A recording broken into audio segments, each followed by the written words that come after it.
بسم اللہ الرحمن الرحیم۔ السلام علیکم ورحمۃ اللہ وبرکاتہ۔ عابد راجہ چینل کی طرف سے آج میں اپنے دوستوں کو 5 نمازوں کے 5 تحفے بتاؤں گا۔ اس سے پہلے میں اپنے تمام دوستوں سے گزارش کروں گا کہ چینل کو سبسکرائب کر لیں، بیل آئیکن پہ کلک کر لیں تاکہ ڈیلی آپ تک اچھی ویڈیو پہنچ سکے۔ تو سٹارٹ کرتے ہیں۔ بسم اللہ الرحمن الرحیم۔ فجر کی نماز سے چہرے کا نور بڑھتا ہے، ظہر کی نماز سے رزق بڑھتا ہے، روزی میں برکت ہوتی ہے، عصر کی نماز سے بدن کی طاقت میں اضافہ ہوتا ہے، مغرب کی نماز نیک اولاد ہوتی ہے انشاءاللہ، اور عشاء کی نماز کے بعد سکون کی نیند آتی ہے۔ یہ وہ 5 نمازوں کے فائدے ہیں، پھر سن لیں ایک بار۔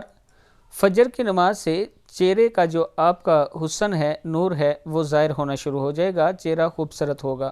ظہر کی نماز اگر پابندی کریں گے اس کی تو روزی میں برکت ہوگی، عصر کی نماز پڑھیں گے تو بدن کی طاقت بڑھے گی، مغرب کی نماز نیک اولاد ہوگی، اور عشاء کی نماز کی وجہ سے سکون کی نیند آئے گی۔ آپ عشاء کی نماز پڑھیں اور اللہ تعالیٰ سے دعا کیا کریں کہ اللہ تعالیٰ ہمارے گناہوں کو معاف کرے۔ اس کے بعد دیکھیں کہ آپ کو کیسے سکون کی نیند آتی ہے۔